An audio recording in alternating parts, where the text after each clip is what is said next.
Hey, what's good, y'all? It's Gabe Rosado with me, Gallo, right here, Abner, and we got a special guest today, man. The champ, Arnold Barboza. The champ Appreciate is in the house, baby. Yes, sir. Appreciate you guys. I know everybody's blowing you up right now, man. You came through for us, so we appreciate it, man. Of course, man. Hey, had to save all the interviews and podcasts for this one, man. No That's doubt, right. no doubt. That's right. For the Latinos, you know. For me, Gallo. Straight up, man. Yo, you had a big win, bro. Yeah. Big win, man. And Massive. in enemy territory. Because it's hard to get a decision over there, man. I know. You know what I'm saying? But you put on a boxing lesson, bro. You fought a disciplined fight.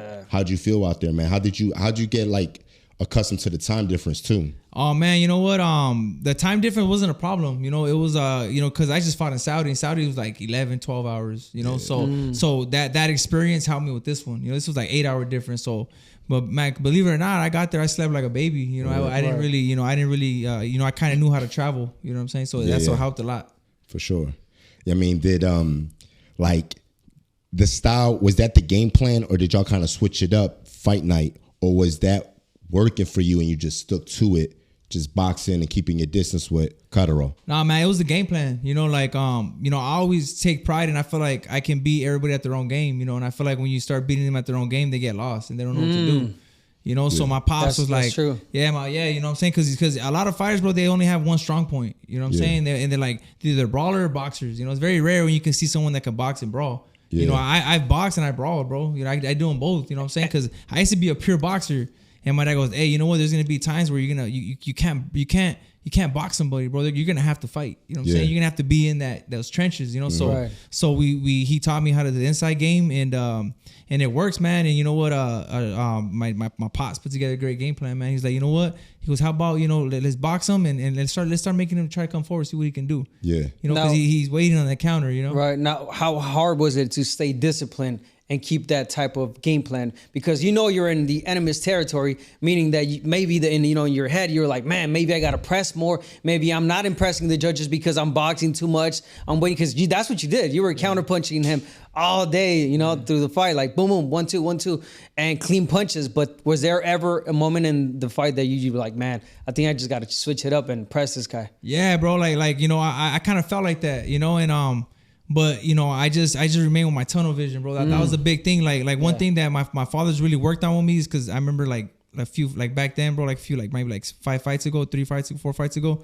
Like I used to get hit and I get mad and I say it's a brawl. Yeah, you lose. You know what I'm saying? You lose it. You know what I'm saying? Or like this guy doing something dirty? Yeah, you know what I'm saying? we all been there, man. Yeah, you know. So I'm like, I get hit. I'm like, that's on. You know what I'm saying? The game plan's out the window, bro. You know. Yeah. And so like this one, bro, like it was very, very hard to not to do it, because like he was doing little dirty tactics, you know. Right. Yeah, because he hit you low and he hit you with a 2-piece up top. Right after he hit you low, and you ain't react to it. Because I honestly thought you was gonna react aggressive right after, but you kept your cool. That's what impressed me though. What he was doing, like stuck to a game plan, focus. Like you were like, you got to stay disciplined, like clean punches, because that's what got you the victory. Honestly, like all the clean punches that you were landing, in every single round. It got a little dirty towards the end because he needed to make it dirty. Yeah. But man, what a great performance by Barboza, brother. What I like the most is that the fact that my boy is Mexicano representing El Monte, proud, always saying it loud and proud, you know what I'm saying? And I said, I remember he told him, I'm going to beat you in your hometown. Yeah, bro, that confidence, where does that confidence come from? I know it's easier said than done. Like, you could talk about it, but really, a lot of people don't walk it. Yeah, man. You know what? The confidence comes from just my preparation, bro. You know what I'm saying? And like, the stuff, the stuff that we do in camp, man, and how active I've been, you know? And you're super active, bro. You're busy, and activity is everything. Bro, it's crazy right now. Yeah. Like I feel like I'm a prospect again. You know what I mean? No, it's crazy. You're hungry, man. You're hungry. That's what it is. Ramirez, a top guy. Yeah. You know what I'm saying? That you look spectacular in that fight. I was there in Saudi. You put on a great performance, and then you go to the UK and you do what you do. You know what I'm saying? So, and you're staying active, man. We know there's something cooking. Yeah. You know what I mean? Something big, bro. We know there's something big cooking. Yeah. But it's like, I love that you're staying active, man, and it's only gonna make you better. Yeah, man, you know, and I think what like not a lot of people are seeing and they're gonna see is like we're staying active, but we're staying active with top dogs. Yeah. You know what I mean? Like people that if someone gets a victory, like say over that Ramirez, they're gonna take all right, let me take this fight. Easy fight, you know what I'm saying? Or they say they get a victory over Catterall. All right, let me defend my bout. Let me get some little quick cash. You know what I'm saying? And let me get a good minimum fight. You know what I'm saying? And then I'll fight a unifier. Or something. Talk about it, say it. No, because it's true. Bro, that's how you used to do it back there. Like a tough fight, and I'm like, now I'm gonna take an easy fight, easy money, and then I'll take on the big dog. And the attitude with that is you don't stay as sharp because you're not on your A game. It's like, oh, I beat Ramirez, I'm gonna go to a C class fighter. All right, I don't really gotta go that hard. We still see some fighters out there doing that. I can't say names, but hey, it's a lot doing it, for real. But hey, you gotta respect that. And also, what I respect about Arnold right now is that, you know, the tough fight after tough fight and how he's growing as a fighter. You know, we saw the fight that he did against Ramirez, different style than Catterall this fight. And the way you're able to adapt to those different styles, because it's not easy. Because we know sometimes when you go see a fighter, oh, he's a brawler. He's a boxer, but bro, you could do it all, man. Yeah. You could do it all, and Catterall southpaw as well. Yeah, and southpaw as well. I mean, where do you get those, boxing attributes? Because let's just talk about you used to be a football player back then. You know, you weren't like really a boxer. You know, you started late in the game. Yeah, now so I started boxing at 5.5 years old. Okay. I was doing smoker fights before. Because I wasn't 8 years old, so my dad was a pro kickboxer, so I'll be on the same cards as him, fighting like in bars and shit. That's crazy. Yeah. Oh shit. Yeah, bro. So like I would fight, I would win, and I'll go to the bathroom and start praying because my dad's gonna fight this big old dude. You know what I'm saying? Yeah, no way. Yeah, bro. So like I used to I'll run into like Monumental Payas would be there, like it was crazy scene, bro. You know, and I had like 25 of those, and then when I went amateur, how old were you then? I was like 5.5 years old. So like from 5 to 8, I had about 25 of the smoker fights. Okay. And then when I went, finally got legit. That's when I went to the South Amani boxing gym. Well, with Ben Lero, my dad was continuing training me, and my first fight, bro, I stopped some dude that had like 7 fights. That's wild. And I had a good amateur career. I had like 65 fights until I was about like 12, and I stopped. Dope. I fell out of love with it. My dad pushed me a little hard. I just want to do other sports, bro. So I love football, so I did that. That's I wanted to be a baseball player. Yeah, but I didn't do too good in school, so boxing worked out. Thank God, right? Yeah. Same thing. 7 years old, I'm like, that's all I saw. I didn't see any other sport other than boxing. For sure. Football, and then you did it for how long?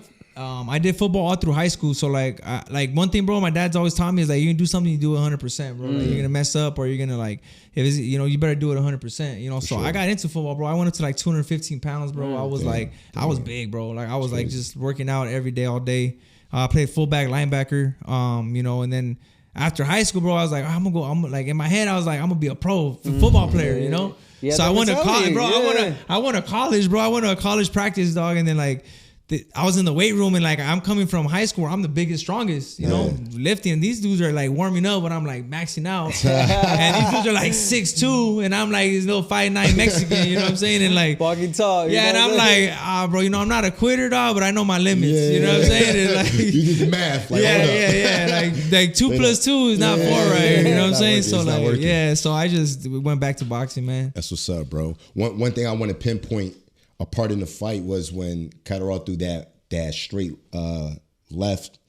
Where you lost your balance. Yeah. But it was one of those moments that the ref couldn't have called it a knockdown.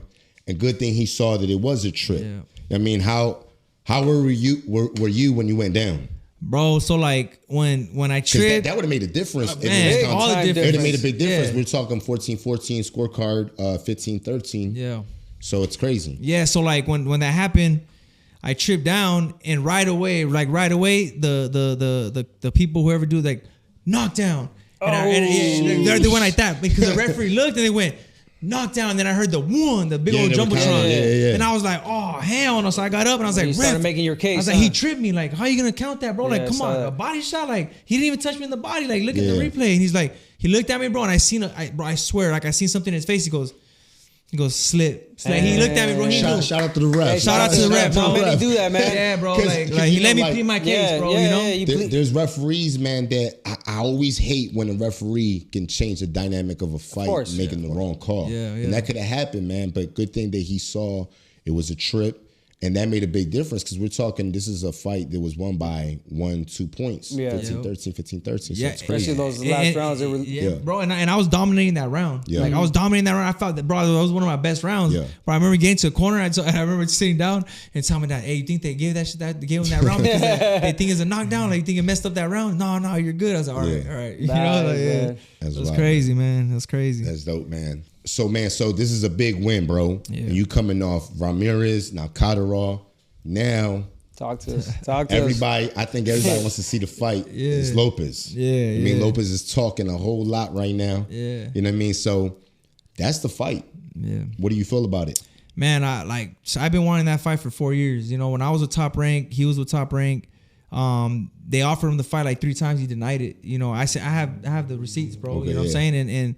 And for whatever reason that is, like even when I was like asked for my early release, you know, Bob, I was talking to Bob, and Bob was like, look, he goes, we're going to try to make the Teofimo fight and you one more time. If he wants to fight you, we're going to keep you. If he doesn't, we'll let you go and do your thing. Called us back, bro, and like, hey, yeah, we grant your release, you know? So I just, you know, that's what happened. Teo ain't want the smoke, huh? He didn't want it, bro. Like, so like now it's like perfect timing, I brother. got the interim, bro, and like I think he fucked up, bro, because I think like right now the way I train, the little adjustments that I made in training and my focus is way better than I was when I wanted to fight him back then. Sure. So to me it's like, man, it's God's timing, bro. Exactly. You know That's what I was just about to say. Yeah. God's timing, bro. Everything works in mysterious ways. The timing is perfect. Right now, you're in the position right now where I told you, like the growth, what I saw with Ramirez, right now with Catterall, how you're able to adapt to his styles.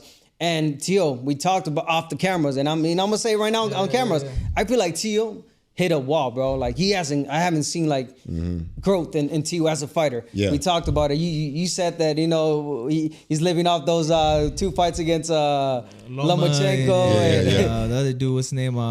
Taylor. Yeah. Taylor, like really, both injured, bro. My boy, and Yeah. I respect Teo. You know, I like him. He's a good fighter, but I feel like he hit a wall, my man. You know, I haven't seen anything since. So I think there's a perfect fight for both of them right now. Yeah. My guy right now, he's got the momentum going, so it's gonna be hard to stop him, man. It's gonna be one of those fights. And I kind of feel what you're saying because it's like there's a lot of antics that he's doing now just to substitute for not being in the ring and not really doing anything. Ain't nothing wrong with that, you know too. What I'm saying? Yeah. So, but it's a great fight. I want to see the fight. You know what I mean? I think it's a fight that stylistically is going to be a fire fight. Yep. You know what I'm saying? And look, man, even outside the ring, bro. I can't wait for all the shit. No, hey, bro, I can't wait. Like, I can't wait for his dad to say some goofy stuff, bro. My dad's not about that, bro. You know what I'm saying? So I'm like, hey, bro, make our dad the co-feature, bro, or something. You know, like make our dads, Let's bro. do it, man. That'll be cool, man. So is this fight, like, how possible is this fight happening? Man, I think it's very possible. I think it's like, you know, to be honest, man, on the record, I could say, you know, like we're deep in negotiations right Word. now. You know what I mean? Nice. And you're hearing it right here. You know hear what it I'm saying? first, So, right here. So like it's almost done, bro. And like his back's against the wall. He can't go nowhere. Yeah. You know what I'm saying? So like Turkey wants that fight. Yeah. So Turkey says, and you're signed with Turkey, you're gonna do it. For you sure. know what I mean? So man, look, I'm excited, you know, and there's no one else for him to fight, bro. He can't. Everyone that he wants to fight at 147 is fighting. Anyone at 140 is not going to make him the money he wants to make unless it's me. You for know? sure, man. And like we were saying earlier, man, it's all about timing, bro. And like you're the perfect example of like doing the work, staying consistent, being patient, and it plays off the right way, man. Because a lot of times when you rush things, gets you it everywhere, doesn't brother. plan out, man. And it's just the perfect fight right now, perfect timing to get this fight where, you know, Teo is the top dog in the division. You know, he got the ring belt. Yep. You know what I mean? And that's what you want. I want you know that. what I mean? So that's a great fight, man. Yep. Great fight. And man, like I was saying, we were saying off the cameras, like there's a few fighters, bro, that are like that are taking fights. You know, Tough fights, you're tough. but you're talking about in a 7-month span, bro. That I'm doing it. I'm fighting Ramirez, Catterall, and possibly Teo in a 7-month span, bro. You know what I'm saying? You're talking about every 2-3 months, if that, you know. Yeah. So it's like it's a lot of sacrifice, you know, like from my family, man. I just, you know, I left you know, for Saudi, you know, I went to Big Bear, did my thing, my camp. I come home for 2 days, pack my bags, get a haircut, leave to Saudi. You know, I come back from Saudi and I'm like, all right, hey, you know, I tell my family, my girl, hey, babe, we're gonna have a good night, a little vacation. You know, I come back, the WBO goes online like, hey, ordering Jack Catterall and Arnold Barboza for you know title eliminator at first, and then like we have a meeting with Golden. We're like, hey, they want the fight February. And I was like, bro, you guys can't push it like 1 week or 2 weeks. I was like, let's do it, bro. So I, you know, back to Big Bear we go. Come back 2 days, you know, get a haircut, back to UK for 2 weeks, and now we back in for a few weeks and back with it, you know. Nah, but that's a beautiful thing, man. You know, I come from, you know, a family man myself. I got married really young at the age of 17. I got a almost 19-year-old daughter. So, you know, those sacrifices that you're making right now, you know they're gonna pay off, God willing. And knowing and having that structure and a strong family supporting you, knowing that, all right, baby, like, you know, we had 1 week out, you know, we enjoyed it. Now it's back in camp. You know, how is that, you know, the support and from your wife and your kid? Oh, man. That video that went viral, by the way, your daughter, bro. My little man, chola, you gotta go. Your little chola. My little chola. Call her? Yeah, man. Nah, let's go, Dad. Let's go. Chicken wing, you know, Nah, she, you know what, man, the support system is amazing, bro. It's always been, you know, when I used to, you know, when I first started boxing, you know how it is, bro. We don't get paid, you know, and you know, I had a full-time job working night shift, and you know, and it was, the support system was amazing, bro. Like the kids wouldn't even be in the house when I'm sleeping because I'm sleeping 3-4 hours because I had to go to gym, and then out of the gym I got to come home, shower, go to work from 7 to like 5:30, 6:30 in the morning, get out, run, you know, do all that, you know. So like I did that for 5 years, bro. Like and that's something, bro. But I think all that built me mentally for what's now, you know. So and it sucks, bro. We miss birthdays, bro. Like when I was in the UK, bro, it was my little chola's birthday, bro. She turned 5, you know. I missed it. You know, doing a little party for her this week, dog. You know, but you know, and I'm never gonna get her 5th birthday back. You know what I'm saying? But the best thing I can do is celebrate it, you know, for sure, when I come back. But they'll remember. They know what you're doing. You know, all those videos that are going around. She's gonna remember. She's gonna go back and see them. Like, Dad, I know what you were doing. Because trust my daughter's telling me, like, Dad, I know. I missed my daughter's birth. You know, I wasn't there when she was born. My firstborn. I was in Puerto Rico training with Oscar De La Hoya. You know, sacrifices that you make, man, and it's a beautiful thing. Listen, like when Arnold walked in, I'm like, hey, Arnold, how you doing? We really haven't really talked, you know, I've seen you here and there, shake hands, but we never had that moment, like, you know, to say what's up. And he goes, Abner, I met you way back. I used to be at the gym when you were training, you know, like, oh shit, that's crazy. Like, I used to be in the background seeing you. Bro, like, trip out, man. Like, so I remember like, you know, like, I you know, back in the day, I'm starstruck, bro. You know what I'm saying? Because like, so he was training with Clemente, and then like, you know, Clemente goes, ahorita viene el champ, you know, ahorita viene el champ, all excited, right? And then he's sparring my you know, my dad's other fighter, Alex Luna. And then you know, so he gets there, pulls up in a badass car, bro. And he has his own parking spot right in front of the gym, and I'm looking like, damn, bro, that's Abner, I had a Porsche Panamera. It was like a black one or like a gray, matte black. Matte black, and I was like, damn, bro, that's dope, bro. Like, you know, like, and you and as a, you know, young kid, bro, you're like, you look up to that, you know what I mean? For sure. Motivating, so, motivation, bro. You know what I mean? Like, I'm gonna do that one day, you know? No doubt. That's crazy. Man. That's where you're getting motivations, man. That's crazy. But you living the dream now, bro. You're doing big things. You know what I'm saying? Headlining, bro. And it's fire. It's your turn, bro. It's your turn, bro. It's your time. Yes, you know what I'm saying? Cali boy, man, doing his thing. Honestly, you ask around, everybody knows Arnold Barboza. We got mutual friends. I walk around like, who's the next, you know, Cali boy, the next LA boy, you know, doing his thing. Arnold Barboza, man. You know, that's the guy that, you know, you got the flag, we pass the torch, and my man's doing it, man. Appreciate it, man. You're doing your thing. Yeah. Sure that we were together watching the fights, the big fight that just happened with Beterbiev and Bivol. It was a stacked card. You know what I'm saying? You got Beterbiev-Bivol, Shakur was on it. Virgil looked phenomenal, man. So, you know, let's touch down a little bit of that, man. The Beterbiev-Bivol fight. Let's talk about what I lost first of all. We had a bet on that fight. I thought Beterbiev was gonna win again. You know, and we bet a nice steak. All right, I got you, man. Choose wherever you want to go. For sure. Just but not Morningside or not Master Rose. That's cool. I keep it humble. It was a close fight, though. It was a close fight. But you know what, man? I got right now. I put Bivol number 1 pound for pound. I put him pound for pound. Oh, hands down, bro. Hands down, because honestly, bro, he fought a beast. Yeah.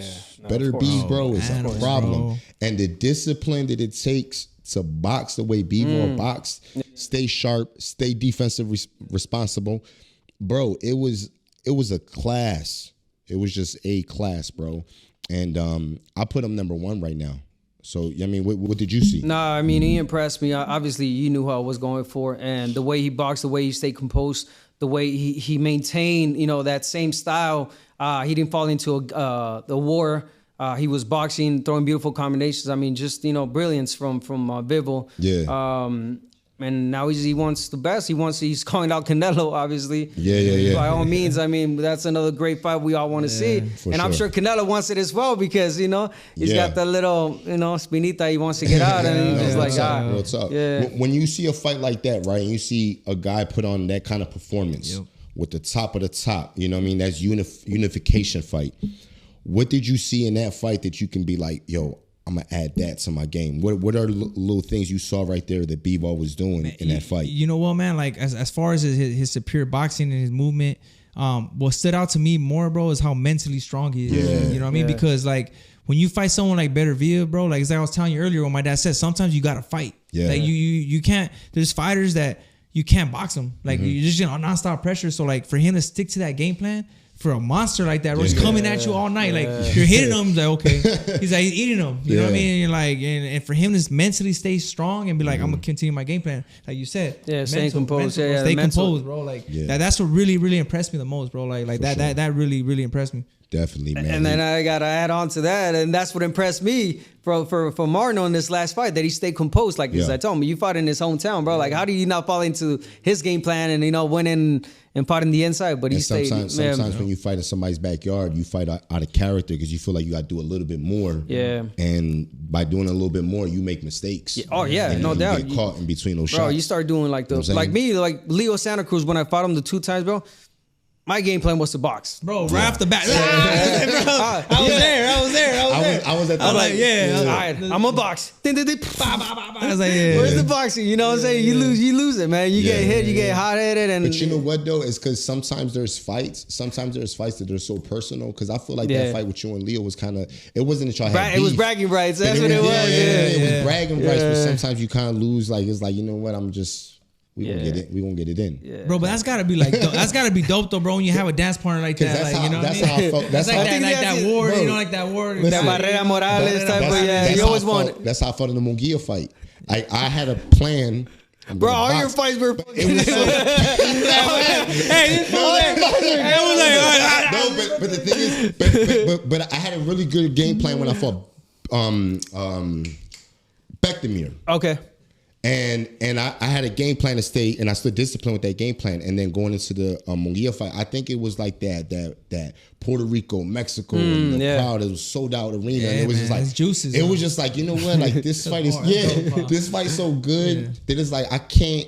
I just gotta bang. Right. And you know what, I'm gonna get the best of him, or he's gonna get the best of me. Unfortunately, he got the decision, but it was fight of the year. You know what I'm saying? But it's hard, man, when you get into. I think you and Teal. I give more respect to him. Bro, because like I think you and Teal. I think you're a smart fighter. You got great skills, but I think there's gonna be moments where you're just gonna stand in the middle of the ring. It's gonna be a chess match. You know, like I said, like sometimes you have to. You know what I mean? And like just because it's that personal thing. And people don't understand, bro. Like I done it. Like I've been like when I fought Alex Salcedo, bro, I was throwing over 100 something punches a round. Yeah. You know what I mean? Unfortunately, you know, that's the fight where you had the brain bleed, and you know, bro, I was like, bro, so like after the fight, you know, we're like it's a bubble, right? So I'm you know, doctor's supposed to check you. Yeah. They come in here, oh, you're good, and they leave, and I'm like, bro, that's check me out. My head hurts, bro. Like, yeah, bro, like fucking head hurts. My hand don't close. You know, like, you know what I mean? Like, damn, just grab your hand. Such a good. What was the worst experience you had after a fight? Like, let's say a throbbing headache that didn't go away. It was that one, bro. It was that one. Yeah, like I had a whole week, bro. A headache, threw up a little bit. You know, and and like and then I find out, you know, like a few days later, like, hey, you know, Cesar just got out of hospital, man. He had 2 brain bleeds, and I'm like, bro, like, you know. Oh yeah. So I'm like, so he had to retire, you know what I'm saying? And I'm like, dang, bro, like because we went, bro. I wasn't gonna let him boss me, bro. That's what he does, you know. I needed to prove a point, you know what I'm saying? So I could have beat him easy boxing, bro, but I wanted to stay there and show people I could brawl. For sure. That's right, you know what I'm saying? But that's why I'm saying, like, I think like when you train, get that out of your system. Yeah, because when you feel that, bro, it's like you gotta let that out.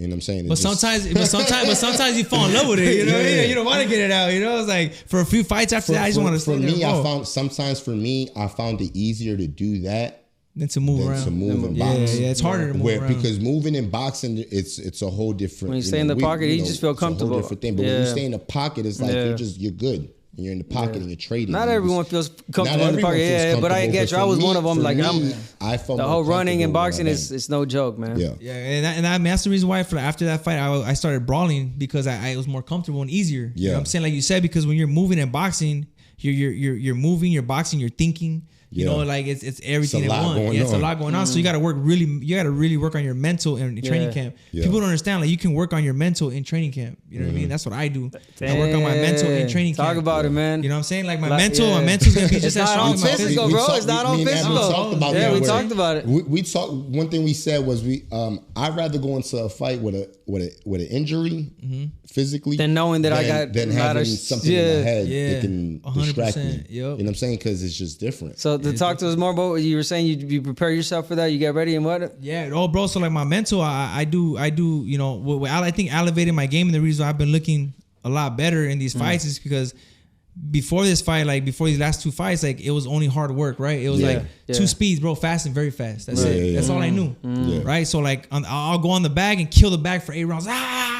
You're not even caring about the game plan, bro. Just you know, like an animal, bro. You know what I'm saying? I'm running on hard every day in Big Bear, you know, like just killing myself, you know? Right. Now it's smarter, but you know, now with the mental part is like, okay, now we're doing ice baths 3 times a week, you know. Now the solitude helps, you know what I'm saying? And then like you're in the elevation, so I'm sparring 4-minute rounds, 30-second rest with 2 different sparring partners. So sometimes you feel like you can't breathe, but my dad goes, it's in your head, you're not tired. You know what I'm saying? So like everything to me, the way I train now, it's all helping me mentally, you know. So it's getting me strong for the fights, you know. And that's why I'm able to just lock in and just have that tunnel vision, bro. Because I'm like, bro, I've been through the worst in camp. You know, this ain't, you're not a fresh body. You know, this ain't 4 minutes. It's 3 minutes with a minute rest. No doubt. Like I'm breathing good. You know. Like, hey, speaking of mental and tunnel vision, what does Arnold Barboza envision next? Like I know you got hopefully the Teo fight, but what's in the span of I don't know 2 years?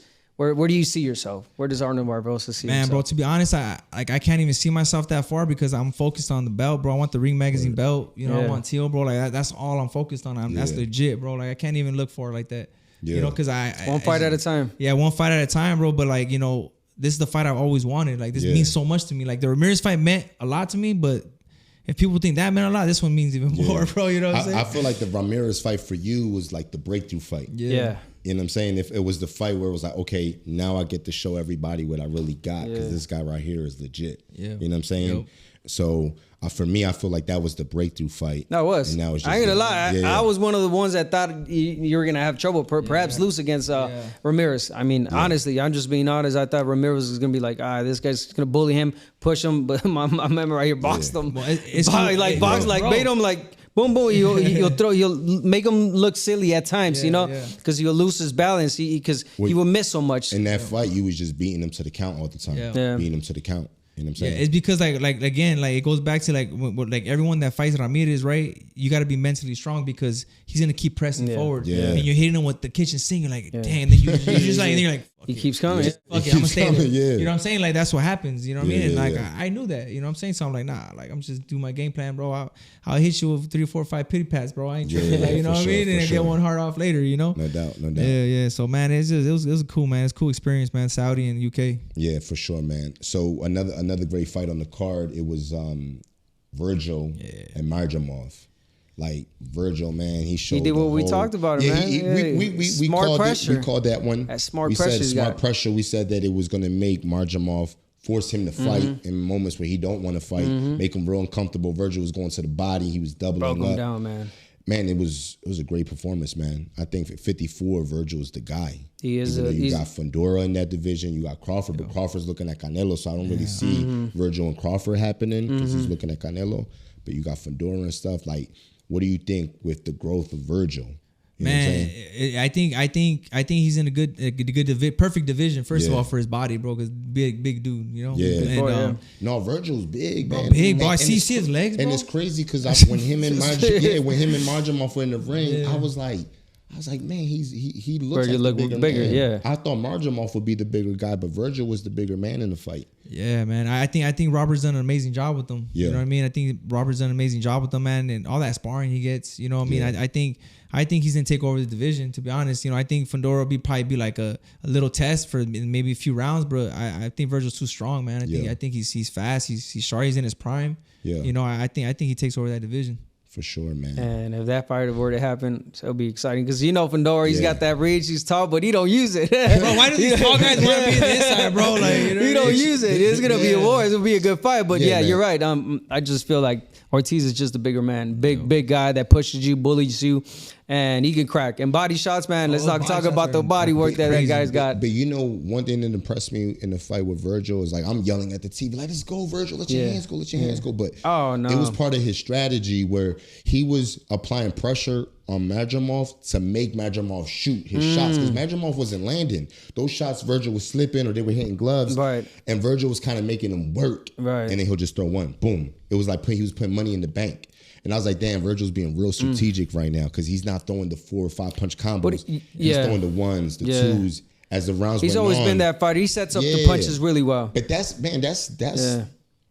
like next level stuff right course. there when a guy knows that, you know what, this is a marathon. You can't just throw. I'm not going to get you in the 5th or the 6th, but by the 9th, it's going to add up. Yeah. And you could see it, like in the 9th, 10th, 11th round, you could see Madrimov was fading, and Virgil was getting stronger. Yeah. So that really impressed me with Virgil, man, where I'm like, man, it's going to be trouble for a lot of the guys in the division. Yeah, the fact that, you know, people are not used to, I mean, yeah, you might be ready for someone that throws a lot, like he said, like, all right, I'm going to make a miss, but someone that throws not that much, but throws precise and throws the right punches, which is Virgil Ortiz, it's hard to get ready for that. You get me? And strong. Yeah, and strong. And strong when they land, you know? He's strong. He's so unpredictable. That's the word. I feel like he's unpredictable. You don't know what you're going to get that night. So another fight that was on the card, it was Shakur. And I think it was Padley, right? Yeah. Shout out to Padley. Short notice. He put on a good fight. And I'm saying it's really hard, man, to last that many rounds. I mean, we gotta call it how it is. The electrician. You know what I'm saying? I mean, he is an electrician. He's a boxer. That's his solar panel. Yeah, but you know, he's full-time electrician, part-time boxer. I mean, let's just say how it is. Arnold worked. And that's how I was coming up too. I worked and I would get 3-day notice. Yeah. And he did what he was supposed to do. Yeah. Obviously, he gave Shakur Stevenson some rounds. But Shakur, I like what Shakur said at the end. You know, when they interviewed him, he said, how would you assess your performance? What do you like? I just feel like I did what I was supposed to do against a late replacement. Even though I feel like he took a little too long. But you know what though? I don't think Shakur has the one punch power. No. And my thing is this, man. There's a lot of people that I was watching, you know, making fun of Shakur, like, Sleepy, this is a boring fight. Look, it wasn't a boring fight. No, and it was entertaining. Padley was game. Let's give respect to Padley. Yeah. He was game. Shakur did his thing, speed, counters, body punches. You know what I'm saying? He did his thing. Shakur looked good. I think Shakur, against the top guys in the division, he giving all them dudes trouble. I think so. Because of his style, of course. What do you think? Like, you know what I'm saying? I don't think he packs that punch. Yeah. You know what I'm saying? He don't got that one-hitter quitter.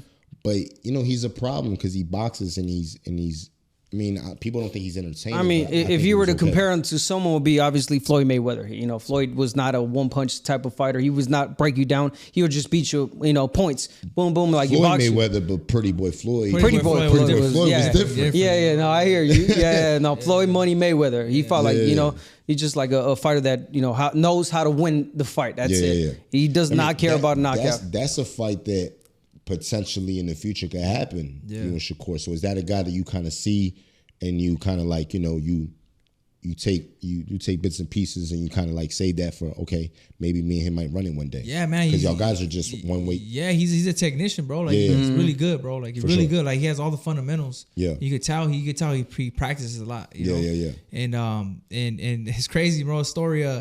What fight was it? I think it was a New York fight. Like someone from the zone asked me like, oh, you know, would you ever fight Shakur? I said, yeah, of course I would. Yeah. He took it the wrong way, bro. He went on social media. He started talking smack, bro. I was like, and I started talking smack back. And I said, bro, you come to 40, we'll do it, bro. You know what I'm saying? Like, and hey, it's a potential fight, like you said, man. He could come to 140 anytime. He has the body for it. Yeah, he don't got the punch though. Yeah, he doesn't. But he has that sneaky little, you know, little body shots, you know, little sneaky shots. I mean, he's got the height.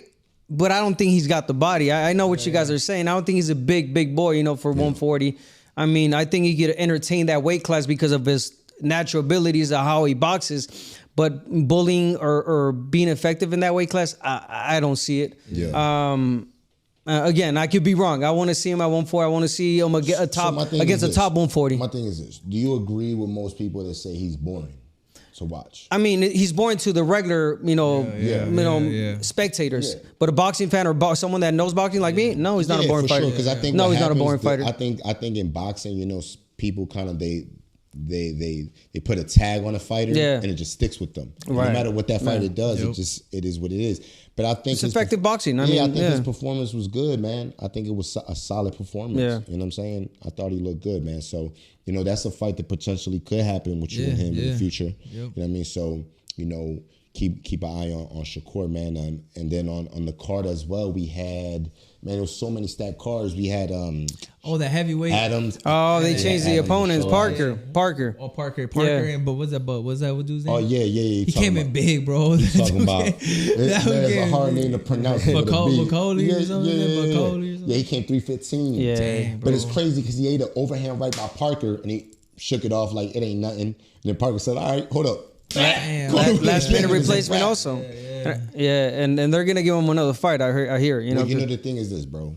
You come short notice like that, bro. It's like you did the card a favor. Yeah, so exactly. It's like, all right, we owe you type of, you know, yeah. So it was crazy, man. But yeah, man, it was a stacked card, man. I think it's great that, you know, Turkey is putting on these big fights, man. He's making these fights happen. Shout out to Turkey, man. Turkey, man. It's a golden era of boxing right now. Yeah, he is. Yeah, man. And it's like, you know. Seriously, man. I wish I was still fighting.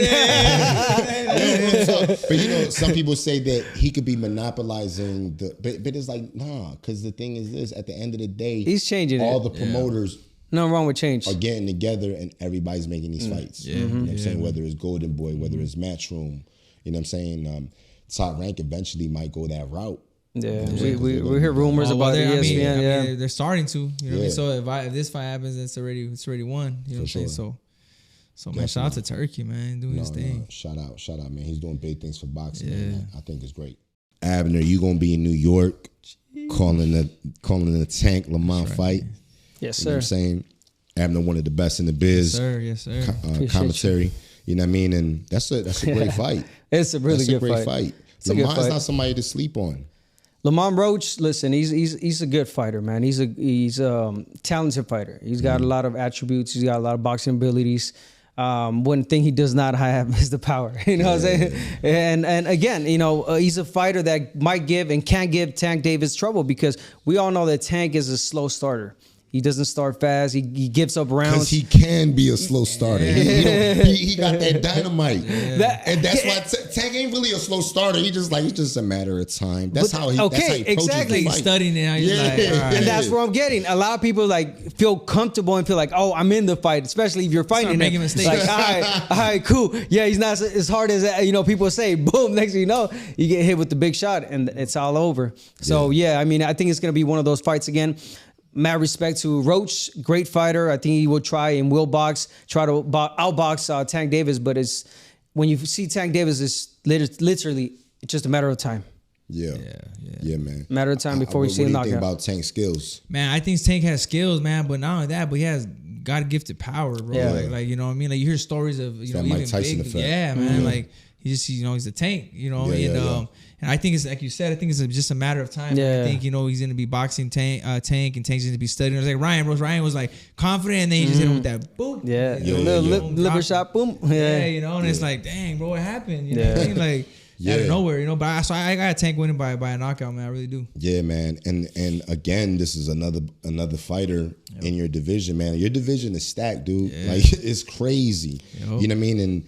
And it's a fight that could happen as well. Yep. We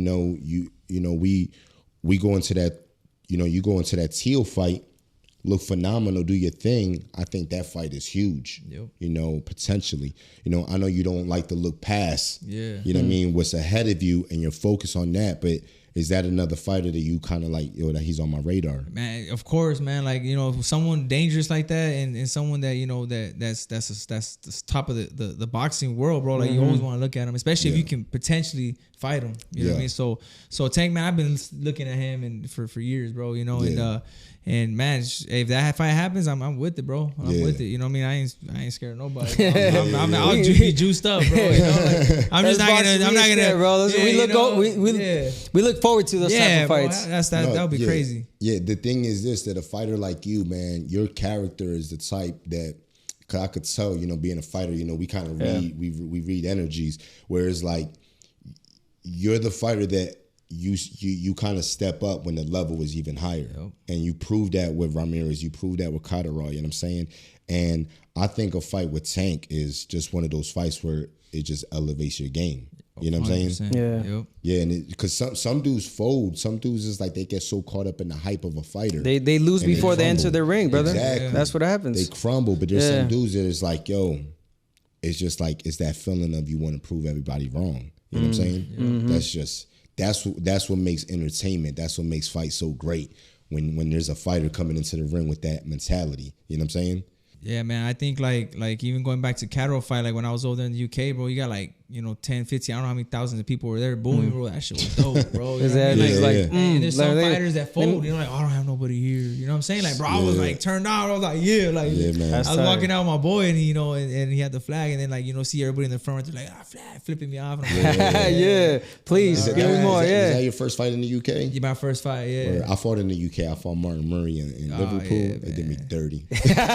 Bro, hey, bro, he did me dirty, bro. And they had their tactics, bro. Like before the fight, you know what I'm saying? Like little tactics, bro. Like they pick us up from the airport. They drop us out. They drop us off at the hotel.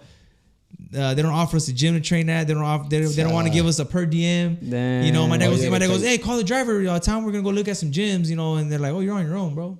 Like you gotta get your Ubers. How soon in advance did you head out there? It was like almost 2 weeks, about like 12 days. Oh, okay. So you got it acclimated quick. Yeah. It's funny because when I went to Liverpool, I'm like, yo, my boy got hours before the fight. I'm gonna fly out there in advance. Yeah. So on my own, because they didn't want to fly me in advance. They wanted to fly me the week of. So I'm like, it's like nah. I want to get there before. And I went in advance and I booked the Airbnb. Like I didn't know I was in the hood, bro. And it was the funniest thing because people was recognizing me. They was like, Gabe Rosado, like, you know what I mean? Yo, where are we done?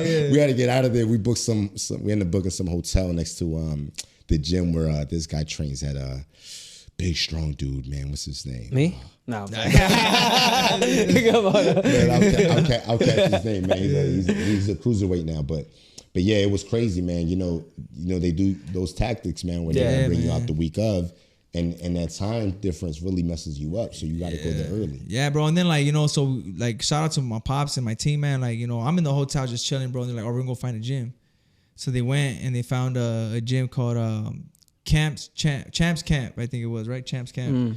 And man, shout out to them, bro. Like you're walking in there, you're like, damn, bro. Like these fools have cameras in here, because my mentality, bro. I took my chef. I wasn't gonna eat out there, bro. I was like, I ain't gonna get poisoned. That was smart. That's smart. I ain't gonna get nothing. So in the contract, but my room has to have a kitchen. Yeah. So I took my chef was cooking for me, and then our mentality. Hey, I told my team, hey, we're going out there, trust nobody. We're like enemy territory. Stick with us. That's it. Yeah. And then we went to the gym, man, and they're like, hey, you're gonna train here, yeah, whatever. So they closed the gym down for me from 12:30 to 4. No one was allowed in the gym. It was just us. Nice. And then Roberto Duran was there training some kid. Nice. So we were just chopping it up with him. He'll be there a little, so he'll stay for a bit, and it was cool, man. Like it was dope, man. So there's some cool UK people, bro, like from out there, man. The tactics. I mean it comes with it, no? I mean, if you're fighting someone else's land, I mean, they're gonna try to do whatever they can, for their fighter to win. Yeah. So I see it, but that was smart of my man right here. Take his own chef, getting the hours that he needs to, and obviously big shout out to your dad. He knows what he's doing, man. You bring your chef, right? So then, what do you think about that? The accusations with Schofield's team. Man. What's the deal with that? Because they're like, yo, the masseuse put some cream on me, and they popped my tires. Like it was so much going on where it was like, well, where's the videos? Where's the photos? They just sound like excuses, that's man. a lot of big. They just sound like a lot of excuses. Homeboy didn't want to fight. I mean, homeboy didn't, and it showed at the end. He didn't fight. And they put that video, bro, in the hospital. Yeah, like, bro, I wouldn't do that. Yeah, you know what I'm saying? It's a little too much. If you sick, you sick. If you know what I'm saying? Like, don't put that video. Bro, you know what I'm saying? Yeah, man. It was just a lot of stuff going out where I was just kind of like, yo, those kind of things, you kind of have to have something to back that up. You need receipts. You know what I'm saying? And then Shakur said, I don't even have a masseuse out here. So when you talking about that, my masseuse rubbed the But there was, on I can't remember. There was like more than 3 for sure, you know, things that he said that Shakur was doing with his team or sending his team. The truth is that fighters, we are paranoid people. And our teams are, you know what I mean? It's like, you know, you never drink a water from the other corner. When they come to you with the water, like, nah, chill. You know, so, you know, it's a paranoid thing, you know what I mean? Because stuff really does happen. Bro, it's crazy you say that because when we were there and then like we'll go to like the we had to do like a pre-weigh-in. Like I didn't even know that, bro, until we got there that the board, whatever it is, they were like, oh, so on Wednesday you have to do a pre-check of you have to be 144.2. I'm like, what? Like why? And they're like, oh, because you know it's the rules over here. And I'm like, all right, like all right, I guess I was like, I'm not gonna do it. And then when I goes, and I check my weight, bro, I'm always good. I'm like, you know, let's just do it, like whatever. So we had to. So I get there and I weigh 144.1, and I'm all, hey, Catterall did this, right? Yeah, man. Yeah, right.